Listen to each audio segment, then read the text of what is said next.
Hello everyone. तो आज हम जो चैप्टर स्टार्ट कर रहे हैं वो चैप्टर स्टार्ट कर रहे हैं हम कौन सा, ग्रेविटेशन। तो देखिएगा कि अभी तक का जो डिस्कशन किया था उसके अंदर हमने सारे जो चैप्टर्स लिए थे वो चैप्टर्स अपने कौन कौन से हो गए थे हमारे। वहाँ पर हमने फोर्स वाला पार्ट कंप्लीट कर लिया था, और उससे पहले अगर मैं बात करूँ मोशन वाला पार्ट कंप्लीट कर लिया था। और अब जो पार्ट स्टार्ट कर रहे हैं वो हमारा कौन सा है, ग्रेविटेशन। तो देखिएगा, बात करें ग्रेविटेशन चैप्टर क्या है हमारा। तो अगर मैं बात करूं ग्रेविटेशन चैप्टर के अंदर, तो इस चैप्टर के अंदर हम डिस्कशन करेंगे ग्रेविटेशनल फोर्स के बारे में। ग्रेविटेशनल फोर्स कैसे लग रहा होता है, ग्रेविटेशनल फोर्स के कारण क्या क्या इफेक्ट्स आते हैं, उन सभी चीज़ों को डिस्कशन करेंगे हम इस पार्ट के अंदर। तो सबसे पहले तो अगर मैं बात करूं ग्रेविटेशन क्या है, तो ये हम बात करेंगे क्या, जब भी यूनिवर्स के अंदर कोई सी भी दो मास बॉडी है, जब भी कोई यूनिवर्स के अंदर दो मास बॉडी है उनके बीच में कौन सा फोर्स लग रहा होगा, तो उस फोर्स को नाम देते हैं ग्रेविटेशनल फोर्स। बात है, तो उसके बारे में डिस्कशन करेंगे। इसके बाद हमारे पास यहाँ पर ग्रेविटी के बारे में डिस्कशन करेंगे और उसको फर्दर आगे कंटिन्यू करते रहेंगे। देखिएगा, सबसे पहले हम स्टार्ट कर रहे हैं इसमें कौन सा, ग्रेविटेशनल फोर्स के बारे में। ठीक है, तो सबसे पहले तो आप सभी को पता होगा यहाँ पर क्या कि हमने इसके अंदर जो डिस्कशन करते हैं वो क्या करते हैं, ये जो दिया गया किसके थ्रू दिया गया, डिस्कवर्ड बाय न्यूटन। बात समझ में आ रही है आपको, ये जो डिस्कवर किया गया न्यूटन के थ्रू डिस्कवर किया गया। अब देखो इसके अंदर सबसे पहले तो हम बात कर रहे हैं कौन सा, ग्रेविटेशन का डिस्कशन करेंगे तो इसमें ग्रेविटेशनल फोर्स पढ़ेंगे। तो अगर मैं आपसे बात करता हूँ कौन से ग्रेविटेशनल फोर्स की, ग्रेविटेशनल फोर्स की, तो ग्रेविटेशनल फोर्स क्या है, when two or more mass body are present then force present between them is called gravitational force। बात समझ में आ रही है, तो सिंपल सा है, force of attraction, force of attraction between two mass bodies of universe। तो यहाँ से हमें बात समझ में आ गई, कोई भी दो मास बॉडी है यूनिवर्स के अंदर जो प्रेजेंट है, तो उनके बीच में जो फोर्स ऑफ अट्रैक्शन लगेगा वो क्या कहलाएगा, हमारा ग्रेविटेशनल फोर्स। यहाँ तक बात समझ में आ गई है। इसमें एक चीज़ अभी ध्यान रखना है आपको क्या, कि ये जो फोर्स है हमारा ग्रेविटेशनल फोर्स, कौन सा फोर्स है, वीक फोर्स है। बात समझ में आ रही है, ग्रेविटेशनल फोर्स कौन सा फोर्स है, हमारा वीक फोर्स। कैसे होता है ये वीक, अभी अपन इसको आगे डिस्कशन करेंगे, इसमें बात समझ में आ जाएगी। ठीक है, तो जो ग्रेविटेशनल फोर्स है इसको समझने के लिए हम क्या करेंगे, न्यूटन्स लॉ ऑफ ग्रेविटेशन को पढ़ेंगे। बात समझ में आ रही है, तो हमारा जो पार्ट है ग्रेविटेशनल फोर्स के लिए वो क्या है, न्यूटन्स लॉ ऑफ ग्रेविटेशन। अगर मैं बात करूँ न्यूटन्स लॉ ऑफ ग्रेविटेशन की, तो आप समझ गए होंगे कि हम क्या पढ़ने जा रहे हैं, कि दो मासेस के बीच में ग्रेविटेशनल फोर्स कैसे डिफाइन किया गया है उसका डिस्कशन करेंगे। देखिए, हमारे पास दो मास बॉडी है, एक बॉडी का मास है m1 और दूसरी बॉडी का मास है m2, और दोनों मास बॉडी एक दूसरे से पर्टिकुलर डिस्टेंस r डिस्टेंस पर रखी हुई है। तो जो न्यूटन साइंटिस्ट थे उन्होंने क्या बताया कि जो फोर्स प्रेजेंट होगा, वो फोर्स क्या है, डायरेक्टली प्रोपोर्शनल है उन मासेस के प्रोडक्ट के डायरेक्टली प्रोपोर्शनल। जो फोर्स प्रेजेंट होगा दोनों बॉडी के बीच में वो डायरेक्टली प्रोपोर्शनल किसके होगा, दोनों बॉडी के मास के प्रोडक्ट के। और जो ये फोर्स प्रेजेंट होगा इन दोनों के बीच में, ये इनकी बीच की डिस्टेंस के स्क्वायर के इनवर्सली प्रोपोर्शनल होगा।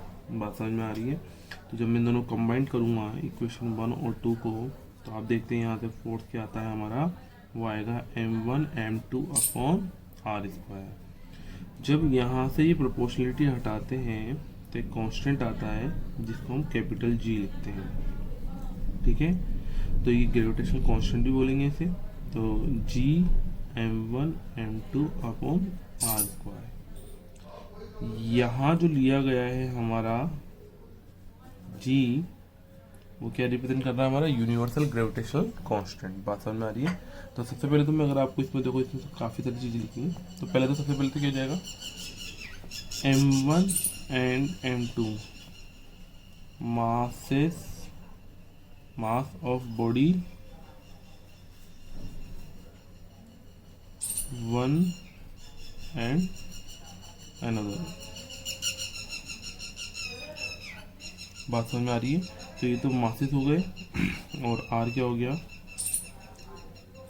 Distances between these two mass।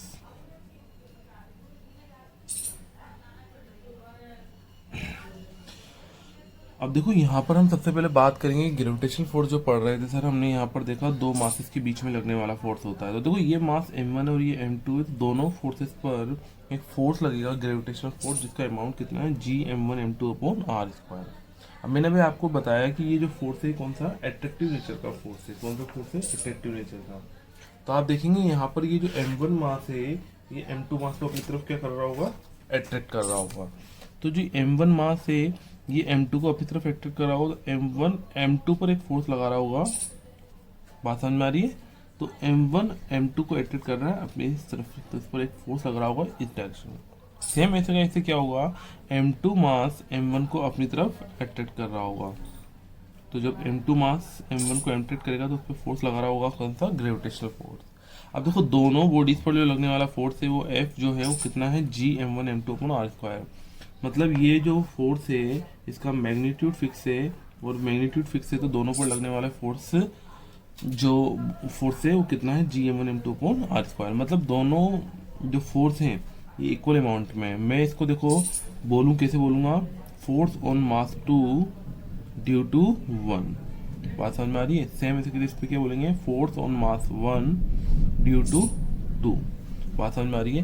तो यहाँ से हमें बात समझ में आ गई सर क्या, कि फोर्स ऑन 1 ड्यू टू 2 और फोर्स ऑन 2 ड्यू टू 1 दोनों क्या होंगे, इक्वल होंगे। तो F12 या F21 बोलूँ तो दोनों मैग्नीट्यूड में तो क्या होंगे, एक दूसरे के बराबर होंगे। तो मैग्नीट्यूड कितना हो गया इनका, जी m1 m2 upon R square.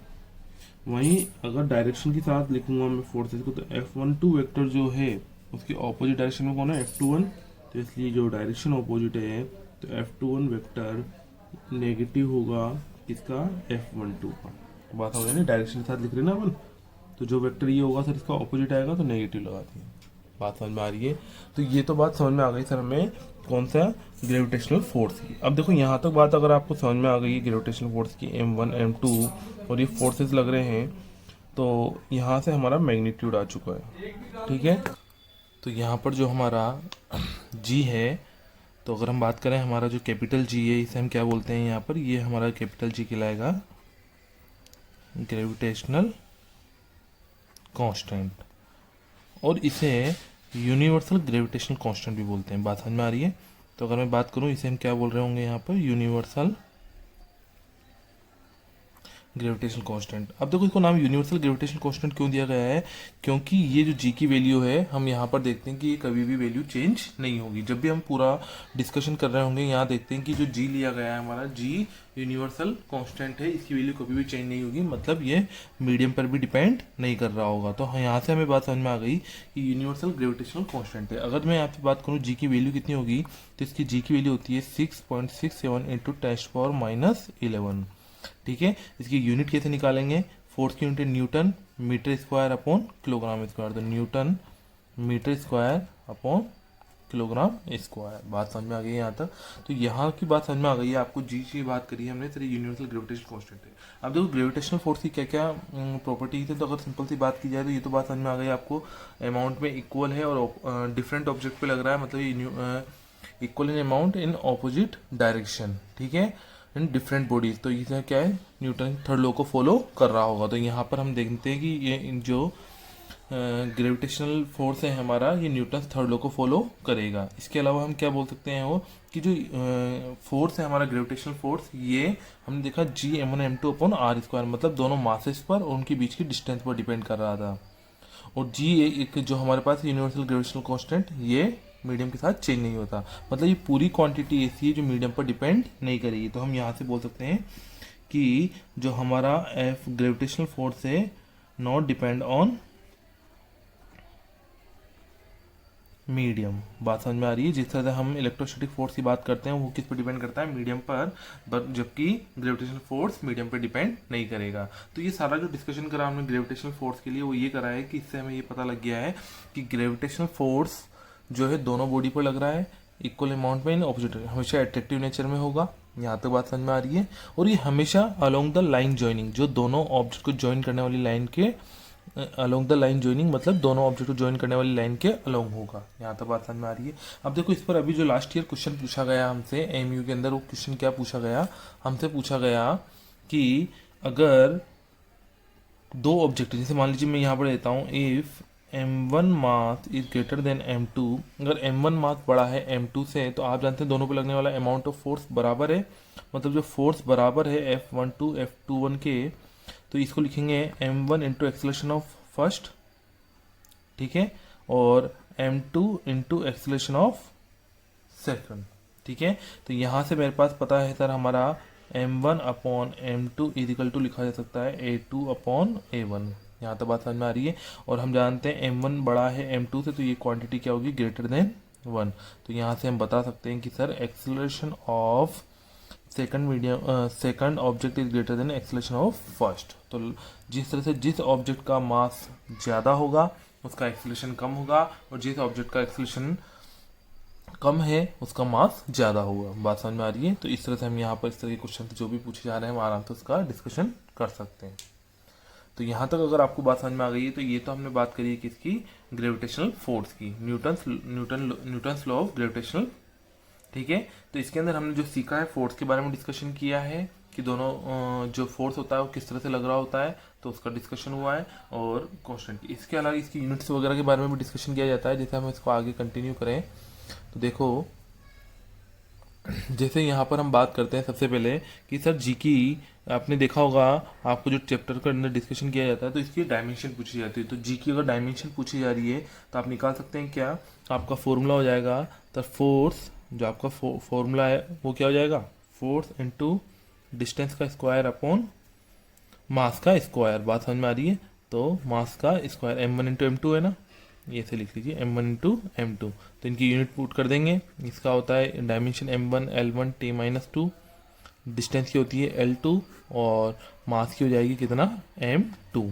तो यहाँ से सॉल्व आउट कर लेंगे और आपको g की डायमेंशन मिल जाएगी क्या, वो आ जाएगी सर m⁻⁻1 L3 T-2। तो इस तरह से अगर ये पूछी जाए तो भी बता सकते हैं, यूनिट पूछी जाए तो यूनिट बता सकते हैं। बात समझ में आ रही है। तो यहाँ तक की बात हमने डिस्कशन कर ली है। ये था हमारा न्यूटन्स लॉ ऑफ ग्रेविटेशन। बात समझ में आ गई है। अब हम आगे डिस्कशन करेंगे कि ग्रेविटेशनल चैप्टर के अंदर ग्रेविटेशनल फोर्स जब किसी ऑब्जेक्ट पर लग रहा होगा तो क्या किस तरह से डिस्कशन किया जाता है।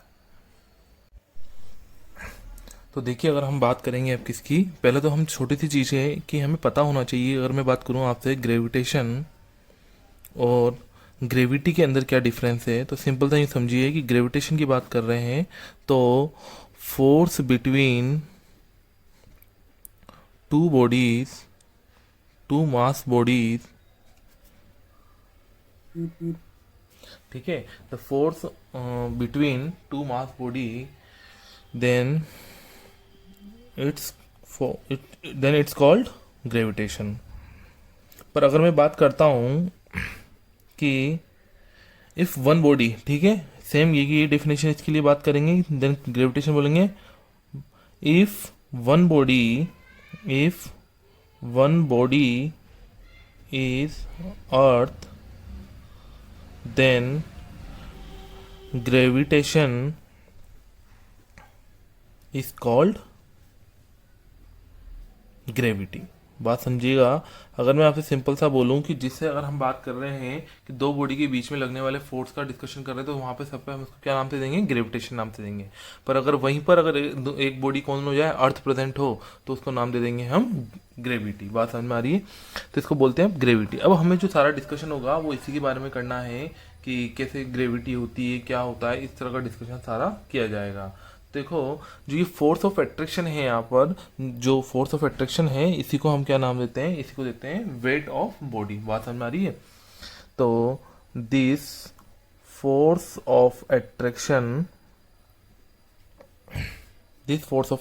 क्या बोलेंगे हम इसे, वेट ऑफ बॉडी, मतलब सीधी सी बात है, अर्थ जिस फोर्स के थ्रू ऑब्जेक्ट को अपनी तरफ अट्रैक्ट कर रही है, वो फोर्स ही कौन सा हमारा फोर्स ऑफ अट्रैक्शन जो है वही ग्रेविटेशन, और उसी को बोलेंगे हम वेट ऑफ बॉडी। बात समझ में आ रही है? तो जब हम स्टार्ट करने जा रहे हैं वो क्या करने जा रहे हैं, एक्सेलरेशन ड्यू टू ग्रेविटी का डिस्कशन करेंगे। तो देखिए अब जो हमारा डिस्कशन हो किसका है, एक्सेलरेशन ड्यू टू ग्रेविटी। ठीक है, तो मतलब सिंपल सी बात है कि यहाँ पर जो एक्सेलरेशन प्रेजेंट होगा, किसी ऑब्जेक्ट का जो मूवमेंट होगा उसका डिस्कशन करेंगे ड्यू टू ग्रेविटी, मतलब ड्यू टू अर्थ के बारे में डिस्कशन करेंगे। अर्थ के कारण जो लगने वाला फोर्स होगा उसका डिस्कशन किया जाएगा। देखो मैं एक बात करूंगा यहाँ पर इसी को पढ़ाते पढ़ाते कि हमें यहाँ पर एक छोटा सा पार्ट डिस्कशन करना है, क्या, ग्रेविटेशनल फील्ड। अगर मैं यहाँ पे सिंपल सा बात करूँ तो ग्रेविटेशनल फील्ड को हम आई से रिप्रेजेंट करते हैं, जनरली आई जी लिखा जाता है इसे। अब ग्रेविटेशनल फील्ड क्या है, तो जो अगर मैं सिंपल से आपसे बात करूँ कि कोई जो स्पेस अराउंड द, जो भी हमारे पास मास, कोई भी मास बॉडी उसके सराउंडिंग में जो स्पेस है जिसके अंदर जो भी ऑब्जेक्ट आएगा दूसरा वो उसको अपनी तरफ अट्रैक्ट कर लेगी, तो वो जो फील्ड कहलाता है वो क्या कहलाता है, हमारा ग्रेविटेशनल फील्ड कहलाता है। बात समझ में आ रही है? तो इसकी सिंपल सी डेफिनेशन हो जाएगी, space around the mass over which, ठीक है, it can exert gravitational force on other mass. ठीक है, the space around a mass over which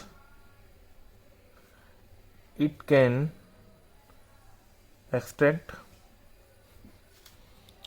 gravitational force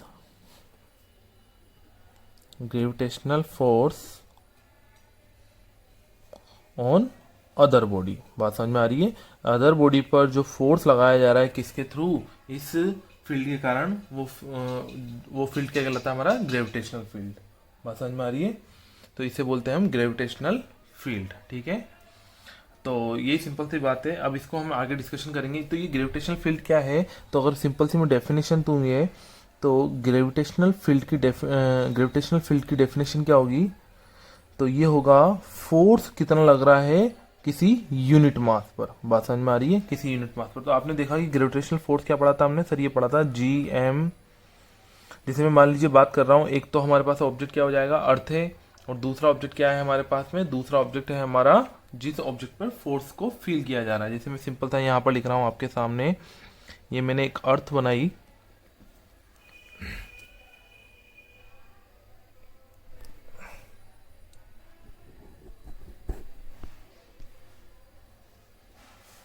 जैसे देखो मैंने आपके सामने एक अर्थ बनाई है,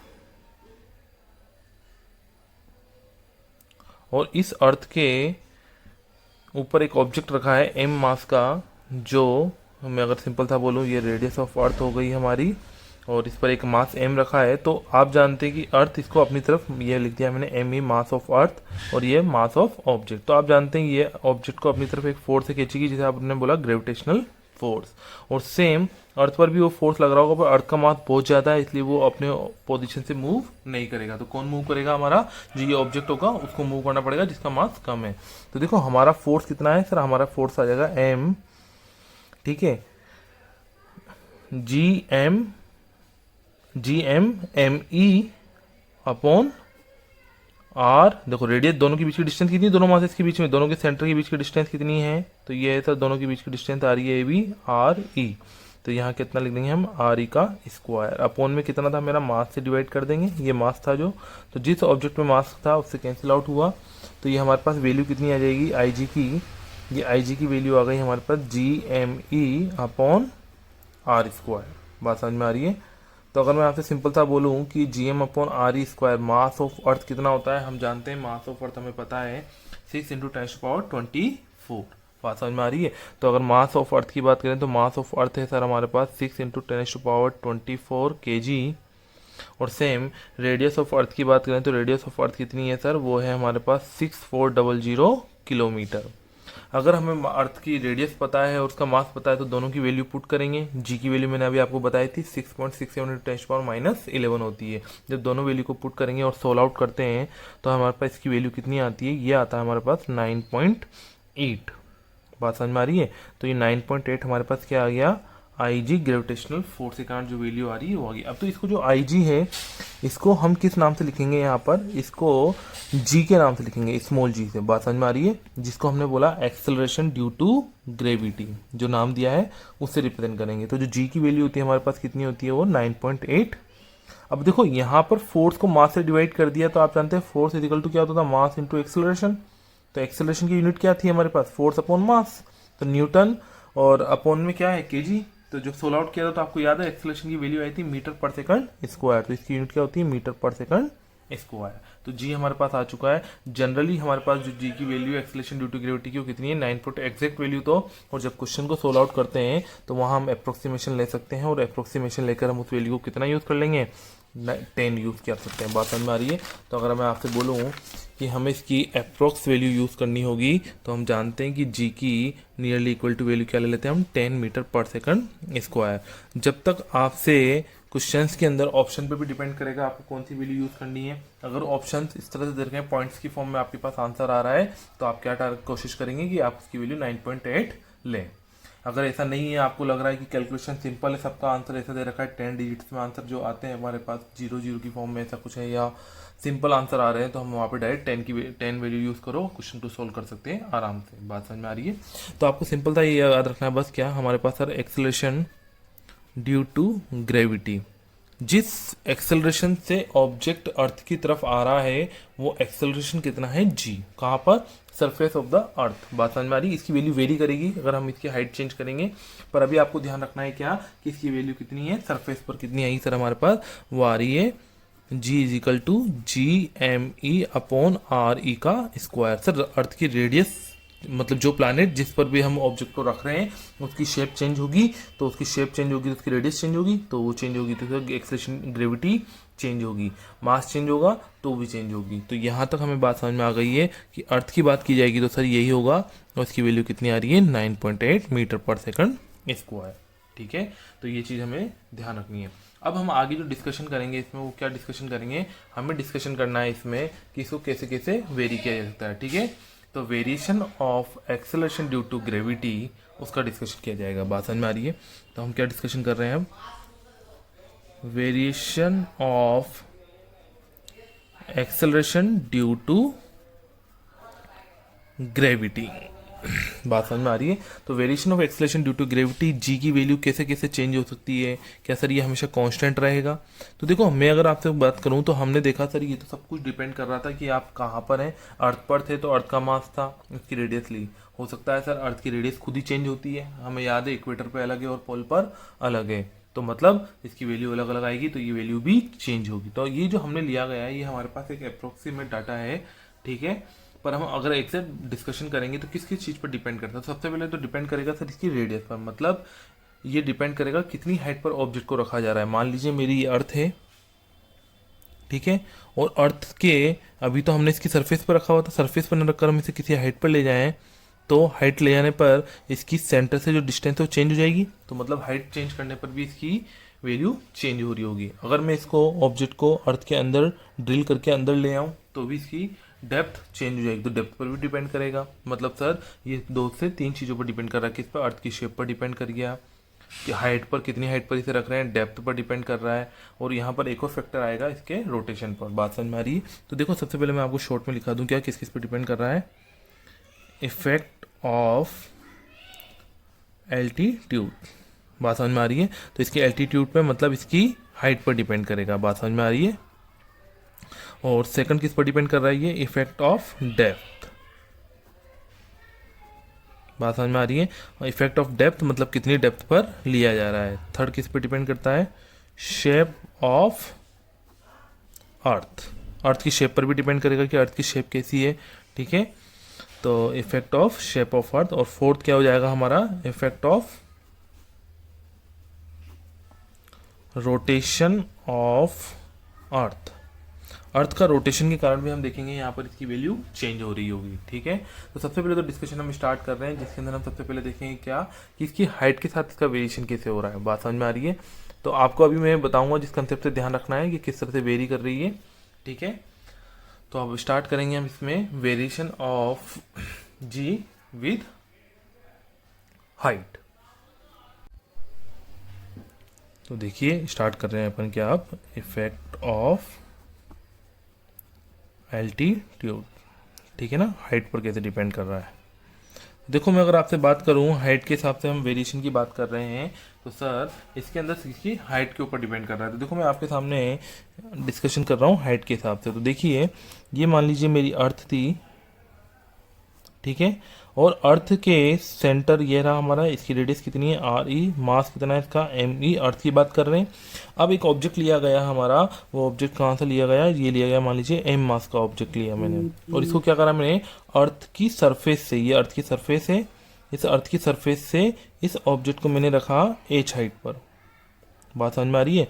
तो मैं पूछता हूँ इसकी सेंटर से कितनी डिस्टेंस होगी ऑब्जेक्ट की, तो आप कहेंगे सर इसकी ऑब्जेक्ट की डिस्टेंस होगी, ये तो रेडियस है आर ई, तो सर टोटल डिस्टेंस की बात की जाएगी ये, तो ये आ जाएगी हमारे पास कितनी R E plus H. Total distance किस किस के बीच में, हमारा जो अर्थ के सेंटर और जो हमारा एम मास का ऑब्जेक्ट है, ये तो हमारा क्या बन रहा है पॉइंट मास मान के चल रहे हैं, तो इसके बीच की जो डिस्टेंस है वो कितनी जाएगी आर ई प्लस एच। अब मैं आपसे बोलता हूँ लिखिए भाई कि जी की वैल्यू कितनी होनी चाहिए एक्सेलरेशन ड्यू टू ग्रेविटी, तो आप बोलेंगे सर हमने पढ़ा था G M E upon R square, वही फोर्स का फॉर्मूला लगा के फाइंड किया था।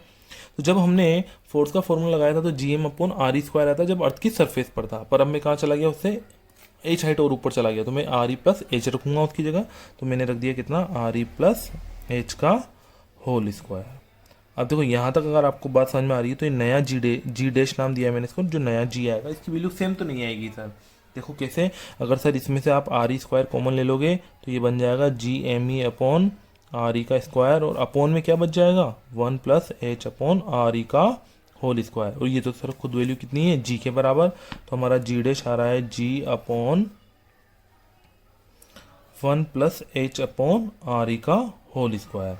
तो देखो ये जो वैल्यू है हमारी, जो वैल्यू आई है हमारे पास, ये आई है एक्सेलरेशन ड्यू टू ग्रेविटी की हाइट के हिसाब से वेरिएशन, ये तो एक्जैक्ट वैल्यू है हमारे जो हाइट के साथ वेरिएशन है। पर अगर हमारे एग्जाम में क्वेश्चन पूछा जाता है तो हमें किस तरह से इसको अप्लाई करना है, तो इसका देखो ये डिपेंड करता है ये हाइट कितनी ली जा रही है। भाई सर आपने जो पढ़ाया था, हम अर्थ की सरफेस पर खड़े हैं और एक बॉल को ऊपर की तरफ थ्रो किया हमने, वो 20 मीटर हाइट गेन करती है, तब तो जी कांस्टेंट ले रहे थे आप, जब तो आपने वेरी नहीं किया। तो ये डिपेंड करेगा, इसके लिए अप्रोक्सीमेट डाटा जो मतलब जो डाटा है हमारा वो क्या है कि वैल्यू कब कब हमें वैल्यू चेंज होती हुई दिखाई दे रही है। तो देखो अगर हमारी जो हाइट है वो हाइट 500, ये सही समझिए, if height is greater than 500 kilometre, अगर 500 किलोमीटर से बड़ी है, या फिर मैं बोलता हूँ आपसे कि जो हमारी हाइट है वो हाइट हमारी 500 किलोमीटर से छोटी है पर कितने से 10 किलोमीटर से ज़्यादा है। अगर मैं बोलता हूँ आपसे जैसे हमारी जो हाइट है वो छोटी है किससे 500 किलोमीटर से, पर बड़ी है किससे 10 किलोमीटर से। और एक और केस क्या बनता है सर, जो हाइट है हमारी वो क्या है छोटी है किससे 10 किलोमीटर से।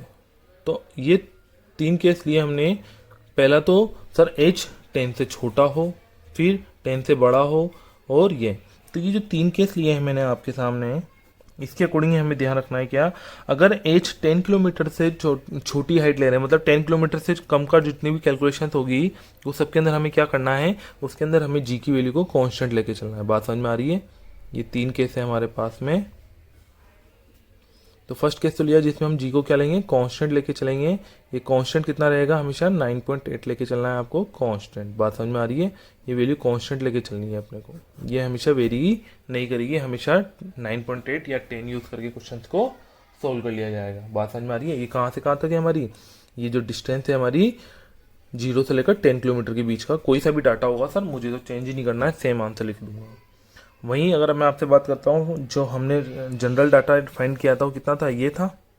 इसके अंदर अगर मैं वैल्यू आपको बोलूँ तो कितनी आएगी मेरी वैल्यू आएगी G dash equal to G 1 plus H upon R E का होल स्क्वायर। तो ये फॉर्मूला कब यूज़ करना है, जब आपका डाटा 500 किलोमीटर से ज़्यादा है, मतलब बड़ी वैल्यू है, एच की वैल्यू थोड़ा लार्ज है, तो हमें एक्जेक्ट फॉर्मूला लगाना होगा और सोल्व करना होगा।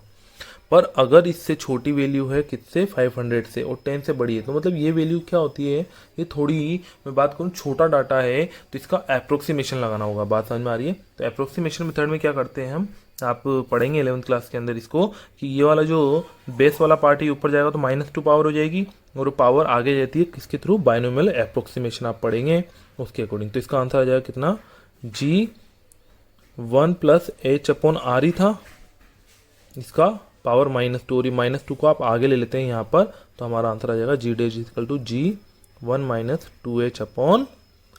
मतलब आपको ये फॉर्मूला लगाकर आंसर देना होगा। अब देखो आप कंफ्यूज ना होना, आपको क्या ध्यान रखना है, आप तो बेसिक फॉर्मूला तो हमारा ये है, इसके थ्रू क्वेश्चन सोल्व करेंगे, जो अगर हमसे पूछा जाएगा तो इसके अकॉर्डिंग सोल्व हो जाएगा, आंसर आ जाएगा आराम से।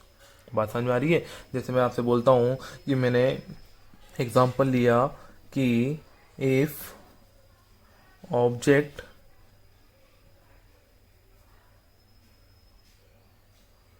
Eight RE/2 distance from earth surface, then G' कितना होगा, जो G इफेक्टिव आएगा मेरा या G' आएगा वो कितना होगा, ये बताना है आपको। बात समझ में आ रही है। तो आप कैसे फाइंड करेंगे, सर आपने बताया हमें कि G का जो फॉर्मूला होता है, बेसिक फॉर्मूला वो यही है कि G' = या तो आप अपना बेसिक फॉर्मूला लगा सकते हैं Gm/r + h का होल स्क्वायर। जैसे मैं वो लगाता हूँ Gme/re + h का होल स्क्वायर, ये पढ़ा था सर हमने। तो देखो ये लगाओगे तो इसमें क्या होगा, आपको Gme और re की वैल्यू पुट करनी पड़ेगी, पर इसको नहीं करना है तो डायरेक्ट आप क्या करो, इसमें से RE² कॉमन ले लो, ठीक है। तो क्या बन जाएगा हमारा, देखो चलो मैं करना सिखा देता हूँ, Gme/re + h कितना था हमारा, RE/2, तो RE/2 का होल स्क्वायर। सोल्व आउट करेंगे तो 3/2, तो कितना आ जाएगा 3/2, तो 2 का स्क्वायर 4, तो 4/9 Gme/re का स्क्वायर, और आप जानते हैं इसकी वैल्यू कितनी है, 9 G के बराबर। तो इस तरह से हमने देखा कि हमारा आंसर जो था G से लेस आ रहा है, तो यहाँ जो आंसर है हमारी G' वो क्या है, वो लेस देन आया हमारा G से। तो अगर हम क्या कहेंगे, जो सरफेस है वहाँ से हमें जो एक्सेलरेशन ड्यू टू ग्रेविटी मिल रहा है वो क्या मिल रहा है, कम मिल रहा है। तो जैसे जैसे हम जितनी हाइट इंक्रीज होगी, अगर मैं आपसे बात करूँ यहाँ पर ऑन इंक्रीजिंग हाइट, ठीक है, ऑन इंक्रीजिंग हाइट, ठीक है, हमारा G क्या होगा, डिक्रीज होने लगेगा। बात समझ में आ रही है। जो हमारी G' की वैल्यू मिलेगी क्या होगी, डिक्रीज होगी। बात समझ में आ रही है। तो ऑन इंक्रीजिंग हाइट G की value, acceleration due to gravity हमारा क्या होगा, डिक्रीज होता जाएगा। जितना इनफाइनाइट पे जाएंगे तो कितना चला जाएगा, 0, क्योंकि इनफाइनाइट पे H की वैल्यू कितनी हो जाएगी, इनफाइनाइट, और ये इनफाइनाइट पुट करते हुए ओवरऑल कितना हो जाएगा, 0। बात समझ में आ रही है ना। तो मैक्सिमम वैल्यू तो कहाँ रहेगी इसकी, मैक्सिमम वैल्यू रहेगी surface of the on the surface of the earth. बात समझ में आ रही है। अब देखो आगे हम बात करेंगे, इसमें क्या बात करेंगे, डेप्थ का इफेक्ट। बात समझ में आ रही है। डेप्थ के इफेक्ट के लिए हम क्या देखते हैं, देखिएगा क्या है, वेरिएशन ऑफ G या effect of depth. Next part ले रहे हैं हम यहाँ पर, second part, effect of depth on acceleration due to gravity. Acceleration due to gravity पे अब डेप्थ का इफेक्ट कैसे आता है ये देखिएगा। तो जैसे मैं बात करता हूँ, मैंने कहा था आपको ये अर्थ है हमारी, और अर्थ के सेंटर से मैंने आपसे कहा जो अर्थ की सरफेस है, मान लीजिए ये अर्थ की सरफेस यहाँ पर है, यहाँ से ऑब्जेक्ट को हम कितना नीचे ले आए, D डेप्थ नीचे लिया है। जब ऑब्जेक्ट को D डेप्थ नीचे लेके आएंगे हम, तो हमारी एक्चुअल में रेडियस क्या थी, RE, अर्थ की रेडियस, मास इसका ME था। तो हमारे पास जब ऑब्जेक्ट जो होगा, M मास का ऑब्जेक्ट जो हम रख रहे हैं यहाँ पर, उसकी D डेप्थ पर आने पर उसकी जो पोजीशन होगी सेंटर से, वो कहाँ पर रहेगी, वो रहेगी RE - D। बात समझ में आ रही है। तो अब मैं कह रहा हूँ दोनों मासेस के बीच में कितनी डिस्टेंस है, तो आप बोलेंगे सर इस वाले मास और इस वाले मास के बीच की डिस्टेंस है RE - D। बात समझ में आ रही है ना आपको। तो जो डेप्थ है हमारे पास RE - D, इसके अंदर क्या होगा, अगर हम वही G' लिखेंगे, G इफेक्टिव, तो हम लिखते हैं Gm/re², ये लिख रहे थे। पर इस बार क्या होगा, मास ऑफ अर्थ कौन सा काउंट होगा, केवल जितने पार्ट तक हमारा सेकंड मास मिल रहा है हमें, मतलब जितनी पोजीशन। तो उसका जो ये वाला पार्ट है, केवल यही अर्थ का पार्ट है जो इस वाले मास पर फोर्स लगा रहा होगा। बात समझ में आ रही है, क्योंकि D डेप्थ पर आ चुका है। तो जब हम इसको सॉल्व करते हैं, इस पे जो मेथड होता है हमारा, इसका इस पार्ट का मास लेकर उस मास को पुट करते हैं यहाँ पर, एम ई डैश बोल रहा हूँ जिसे मैं, इस वाले पार्ट का मास एम ई डैश, उसकी वैल्यू पुट करते हैं, और are E radius of earth minus depth का होल स्क्वायर करेंगे, और इसको जब सोल्व आउट करते हैं हम, तो हमें क्या मिलता है, इसको सोल्व आउट करने पर हमें जी की वैल्यू मिलती है, जो जी डैश होगा एट डेप्थ डी पर, वो कितना आता है हमारा, जी 1 माइनस टी अपॉन आर ई। बात समझ में आ रही है? तो ये डी अपॉन आर ई जो आया है हमारे पास, इससे क्या पता लग रहा है कि सर जी में से कुछ क्वांटिटी माइनस हो रही है, मतलब ये डिक्रीज होगा। तो on increasing depth, on increasing depth G dash क्या होगा, डिक्रीज होगा। बात समझ में आ रही है? तो जैसे आप हाइट पर जा रहे थे तो भी आपकी जी की वैल्यू डिक्रीज हो रही थी, और जैसे आप अंदर डेप्थ पर आ रहे हैं तो भी जी की वैल्यू डिक्रीज हो रही है। तो जो मैक्सिमम वैल्यू होगी जी की, वो कहाँ पर होगी, on the surface of the earth. बात समझ में आ रही है? तो एक्सेलरेशन ड्यू टू ग्रेविटी कहाँ पर मैक्सिमम होगी, maximum at the surface of the earth. बात समझ में आ रही है? At the surface of the earth. बात समझ में आ रही है? तो उस टाइम पर एच की वैल्यू जीरो हो जाएगी और डी की वैल्यू भी जीरो रहेगी। तो यहाँ से हमारे पास उसकी वैल्यू कितनी आती है, जी मैक्सिमम कितना था, जी के बराबर है, उसकी वैल्यू कितनी है, 9.8 मीटर पर सेकंड स्क्वायर। बात समझ में आ गई होगी यहाँ तक सभी को? तो यहाँ तक की अगर मेरी बात समझ में आ गई, तो यहाँ तक हमने एक्सेलरेशन ड्यू टू ग्रेविटी पर दो इफेक्ट को देखा हमने, एक तो हाइट का और एक डेप्थ का। अब बात करेंगे शेप ऑफ द अर्थ। बात समझ में आ रही है? तो शेप ऑफ द अर्थ का बात कैसे करेंगे हम, देखिएगा।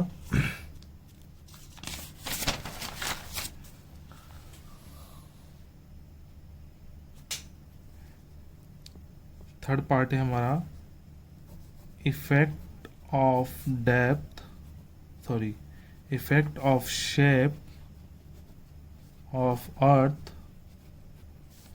ठीक है, इफेक्ट ऑफ शेप ऑफ अर्थ। अब अर्थ की शेप पर कैसे डिपेंड कर रहा है हमारा कौन, एक्सेलरेशन ड्यू टू ग्रेविटी। हम बात किसी कर रहे हैं अभी, एक्सेलरेशन ड्यू टू ग्रेविटी की। तो देखिए, एक्सेलरेशन ड्यू टू ग्रेविटी की बात कर रहे हैं, जिसके अंदर हमने देखा कि शेप ऑफ अर्थ पे कैसे डिपेंड कर रहा है। तो आप जानते हैं अर्थ की शेप एक सिलेंड्रिकल ना होकर कैसी है हमारी, इलिप्टिकल शेप में होती है हमारी अर्थ। तो जब इलिप्टिकल शेप में हमारी अर्थ है, जिसे हम बोलेंगे अंडाकार जो शेप है हमारी, तो हमारी अर्थ की जो रेडियस है, ये इक्वेटर है हमारा और ये पोल है। ठीक है ना? तो जो इक्वेटर वाली रेडियस होगी अर्थ की, वो ज़्यादा होगी किससे, हमारी रेडियस ऑफ पोल वाली से। बात समझ में आ रही है? जो शेप है हमारी, उसमें हम देखते हैं कि रेडियस ऑफ इक्वेटर ज़्यादा है किससे, पोल से। तो देखो यहाँ पर कितना डिफरेंस आता है हमारा, वो डिफरेंस आता है हमारा कितना, कि सर जो रेडियस ऑफ इक्वेटर है वो रेडियस ऑफ पोल के 21 किलोमीटर एक्स्ट्रा है। बात समझ में आ रही है? 21 किलोमीटर डिस्टेंस एक्स्ट्रा है। कौन बड़ा है यहाँ पर, हमारी radius of equator greater than है रेडियस ऑफ पोल से। बात समझ में आ रही है ना? यहाँ पे ये आर पी है radius of pole, R E है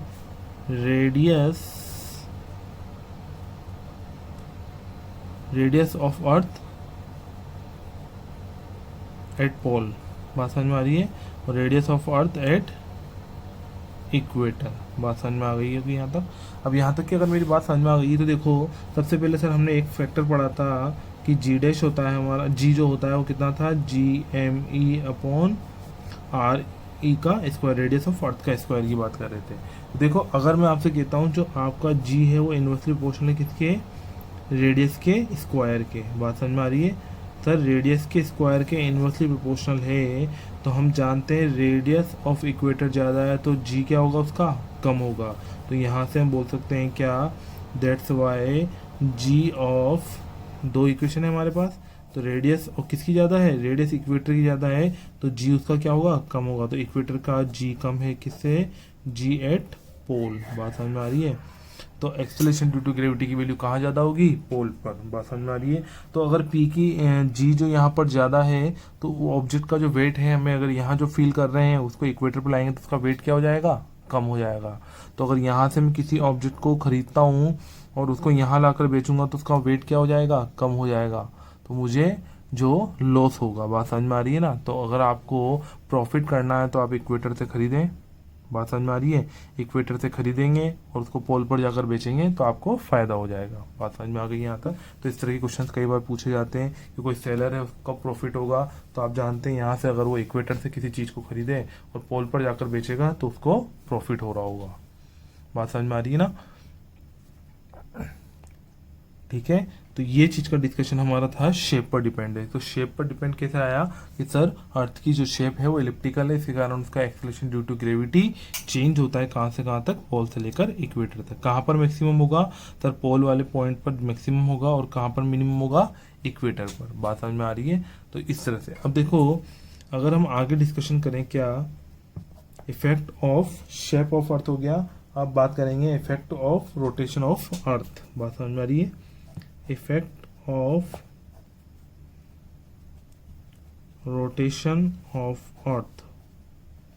अर्थ के रोटेशन के कारण एक्सेलरेशन ड्यू टू ग्रेविटी पे क्या इफेक्ट आ रहा है। तो देखो सिंपल सा, आप इसको कैसे समझेंगे।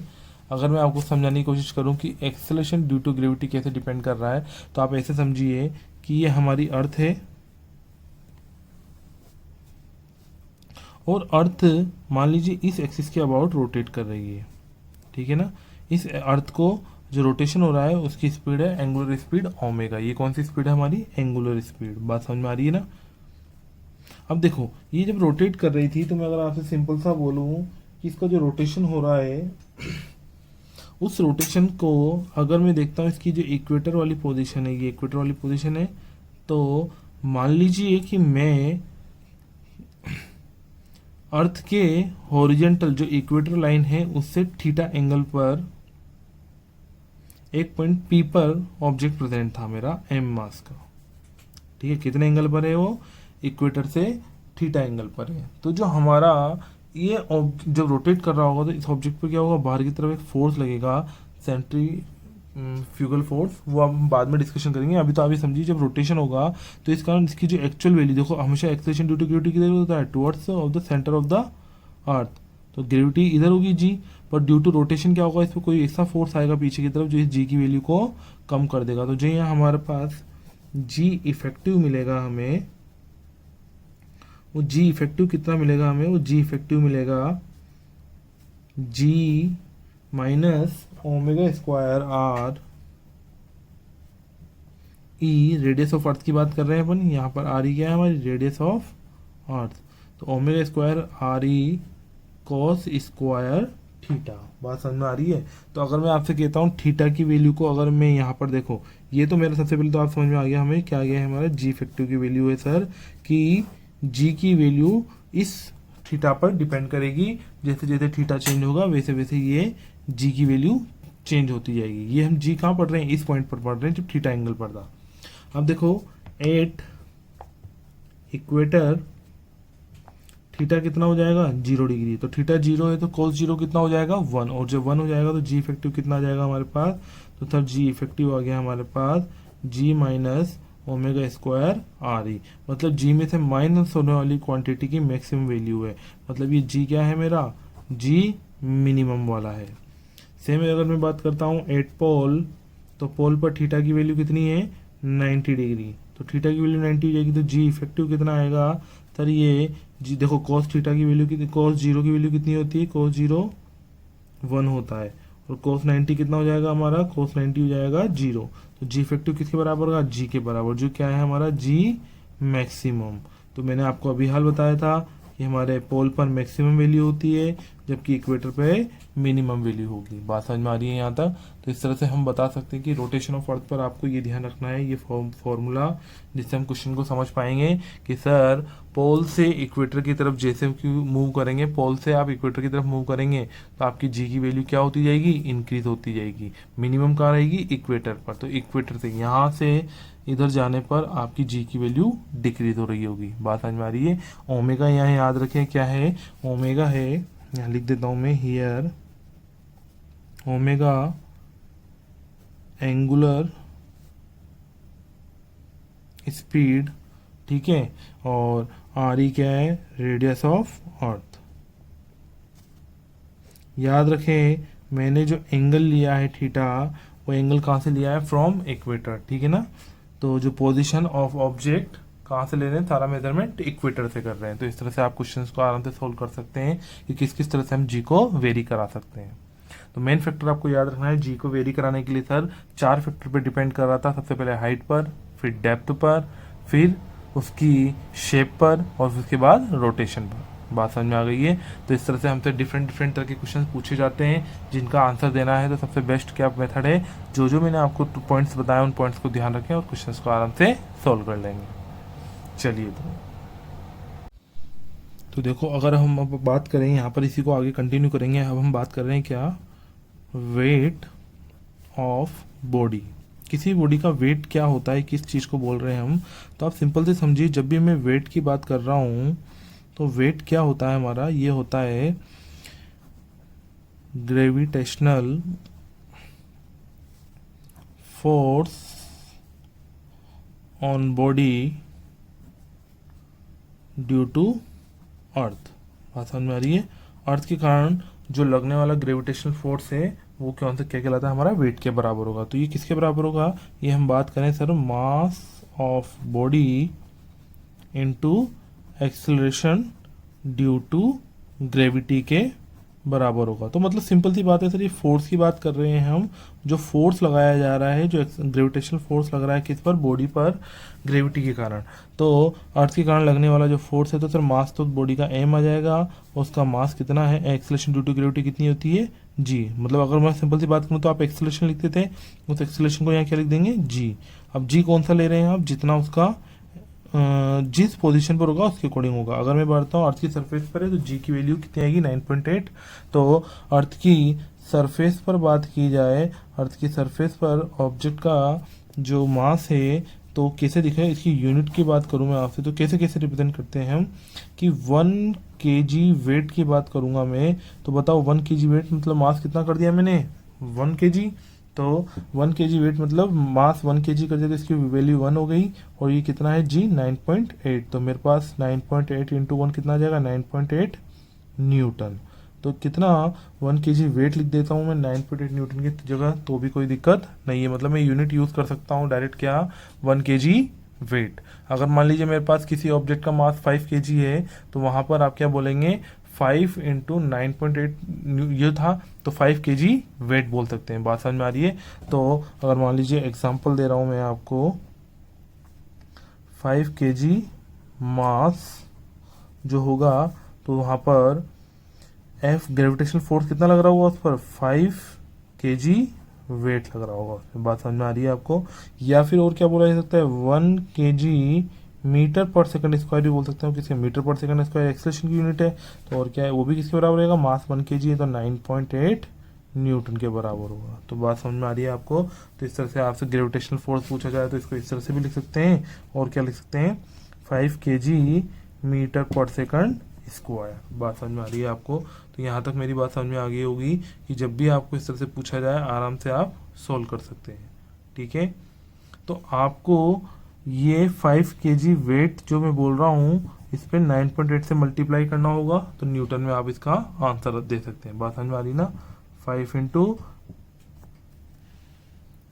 देखिएगा हम क्या बोलेंगे, 5 इंटू 9.8, तो ये किस में आ जाएगा आंसर, अब न्यूटन में। सेम ऐसे कैसे इसको लिख सकते हैं, 5 इंटू 9.8 न्यूटन में, कोई दिक्कत नहीं है। तो इस तरह से हमने बात करी किसकी, वेट की। अब देखो एक चीज़ होगी कि वेट तो समझ में आ गया सर, तो सबसे पहले तो आपको बात ध्यान रखनी है, क्या, मास और वेट का जब डिस्कशन किया जाएगा आपसे एग्जाम में, तो आपको क्या क्या चीज़ ध्यान रखनी है कि मास और बॉडी के इनर्शिया की चीज़ का डिस्कशन कर रहे हैं, जबकि वेट क्या है, एक फोर्स है। बात समझ में आ रही है। ये फोर्स है और इसकी वैल्यू जो होती है, ये एक फोर्स को रिप्रेजेंट कर रहा था mg, तो ये एक वेक्टर क्वांटिटी है, जबकि ये एक स्केलर क्वांटिटी है। बात समझ में आ रही है। तो एग्जांपल से सिंपल समझ में आ रहा है आपको, मैं तो सिंपल सा बोलूँ, 5 kg तो मास कहलाएगा, और 5 kg पर लगने वाला फोर्स जो होगा वो उसका वेट कहलाएगा। एग्जांपल बोलूँ मैं, 50 न्यूटन वेट। बात समझ में आ रही है। तो इस तरह से हमें जब भी दिया जाएगा सर ये फोर्स होगा और ये मास होगा। तो देखो सिंपल बेसिक ये चीज़ आपको याद रहेगी, इसमें कोई इतना बड़ा वो नहीं है। मेन चीज़ होती है आपसे इसमें क्वेश्चन किस तरह से पूछे जाते हैं। जैसे मैंने अभी आपको अर्थ के रोटेशन की बात करी, तो हमें पढ़ना होता है वेटलेसनेस कंडीशन। अब ये वेटलेसनेस कंडीशन क्या है? वेटलेसनेस कंडीशन है कि जब ऑब्जेक्ट अर्थ की सरफेस पर प्रेजेंट था और उस पर लगने वाला ग्रेविटेशनल फोर्स कितना हो जाए? जीरो हो जाए। मतलब ऑब्जेक्ट का वो फ्री फॉल कंडीशन में आ जाए, वो फ्री मूव करने लग जाए। जैसे मैं बात करता हूँ आपसे कि ऑब्जेक्ट का जी इफेक्टिव जो है वो कितना होना चाहिए? जीरो हो जाना चाहिए। उस पर लगने वाला जो effective acceleration due to gravity वो कितना हो जाए? जीरो। तो देखो इसकी कंडीशन ले रहे हैं हम कैसे। जैसे मैं आपके सामने लेता हूँ कि एक लिफ्ट है, या एक लिफ्ट है जो एम मास की है और इसके अंदर एक ब्लॉक रखा हुआ है, और ये जो ब्लॉक है एम मास का वो इस लिफ्ट के अंदर रखा हुआ है, ठीक है। और ये लिफ्ट नीचे की तरफ आ रही थी, ठीक है, कुछ एक्सेलरेशन ए से। तो हम अगर यहाँ पर बात करें तो इसके जो फोर्सेस लिखेंगे इस ब्लॉक पर लगने वाले कौन कौन से फोर्स होंगे, तो आप बोलेंगे सर एक तो इस पर एम जी डाउनवर्ड लग रहा था और एक इस पर नॉर्मल लग रहा था। कौन सा? सरफेस ने लगाया। तो अगर ये ऑब्जेक्ट नीचे मूव कर रहा है तो कौन सा फोर्स बढ़ा रहा होगा? M G. तो यहाँ पर हम लिखेंगे एम जी माइनस एन बराबर मास इंटू एक्सिलरेशन। तो यहाँ से मैं बोलता हूँ आपसे कि M G minus N equal to M A. अब मुझे बताओ यहाँ से अगर मैं आपसे पूछता हूँ एन की वैल्यू कितनी होगी, तो आप बोलेंगे ये आ जाएगा sir M G minus M A. तो ये क्वांटिटी कब जीरो हो सकती है? अगर जी ए के बराबर हो जाए, ए जो है हमारा वो जी के बराबर हो जाए, तो उस कंडीशन में नॉर्मल फोर्स जीरो होगा। नॉर्मल फोर्स कब जीरो होगा? जब कांटेक्ट जीरो हो जाए। तो सर फॉर वेटलेसनेस कंडीशन यूँ लिखिए, इन वेटलेसनेस कंडीशन नॉर्मल फोर्स कितना होना चाहिए? जीरो। तो नॉर्मल फोर्स जीरो होगा, सो ऑब्जेक्ट को कितने एक्सेलरेशन से मूव कराना होगा? नॉर्मल फोर्स जीरो कब पॉसिबल हो पाएगा? जब ए की वैल्यू किसके बराबर हो जाए? जी के बराबर। तो ए इक्वल टू कितना हो? जी हो। तो मतलब नॉर्मल फोर्स जीरो होना चाहिए। तो जी कब पॉसिबल है? जब हमारा ऑब्जेक्ट जो एक्सेलरेट किया जा रहा है डाउनवर्ड डायरेक्शन में, कितने एक्सेलरेशन से मूव किया जाए? जी एक्सेलरेशन से मूव किया जाए। तो ऑब्जेक्ट किस कंडीशन में आ जाएगा? फ्री फॉल कंडीशन में। बात समझ में आ रही है? तो इस तरह के क्वेश्चन होते हैं कि कितने एक्सेलरेशन से ऑब्जेक्ट को नीचे लाया जाए कि उस पर लगने वाला जो फोर्स है वो मतलब उसका वेटलेसनेस कंडीशन में आ जाए, वो फ्री फॉल करने लग जाए। इसका मतलब क्या हुआ? वो ऑब्जेक्ट वेटलेसनेस कंडीशन मतलब फ्री फॉल। बात समझ में आ रही है? या और क्या बोला जा सकता है आपको? ऑब्जेक्ट को ड्रॉप कर दिया, तो ड्रॉप कर देंगे तब भी वो वेटलेसनेस कंडीशन को फील करेगा। बात समझ में आ रही है ना? अगर यहाँ तक आपको बात समझ में आ गई है मेरी, तो इसमें वेटलेसनेस कंडीशन हम रोटेशन ऑफ अर्थ की बात करेंगे। तो देखो रोटेशन ऑफ अर्थ में मैंने आपको पढ़ाया कि सर ये ऑब्जेक्ट रोटेट कर रहा है तो इस पर लगने वाला जी टोटल नेट जीरो हो जाना चाहिए। तो ये जीरो कब होगा? जब सर इसको इतनी स्पीड से मूव कराओ कि ये वैल्यू किसके बराबर हो जाए? जी के बराबर हो जाए। तो ये वैल्यू जी के बराबर कब होती है? जब अर्थ का जो रोटेशन है, जनरल नॉर्मल लाइफ में जो रोटेशन है उसको कितना करते हैं? 17 टाइम। बात समझ में आ रही है? तो याद रख लेंगे इसे। कैसे याद रखेंगे इसको? इस तरह से याद रखेंगे, if rotation of earth 17 times,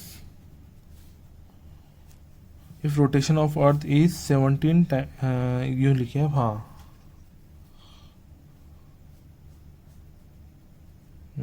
इसको इस तरह से लिख सकते हैं अपन, if rotation speed of earth is 17 times of the normal rotation speed.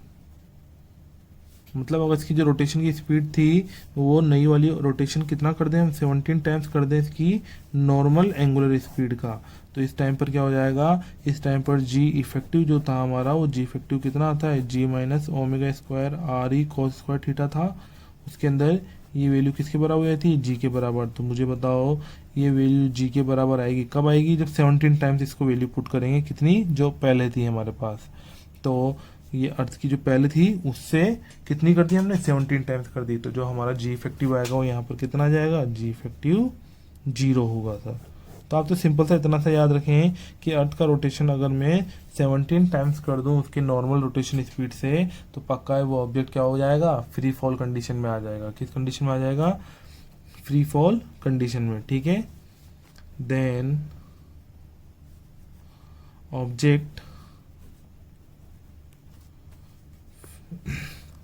comes in free fall और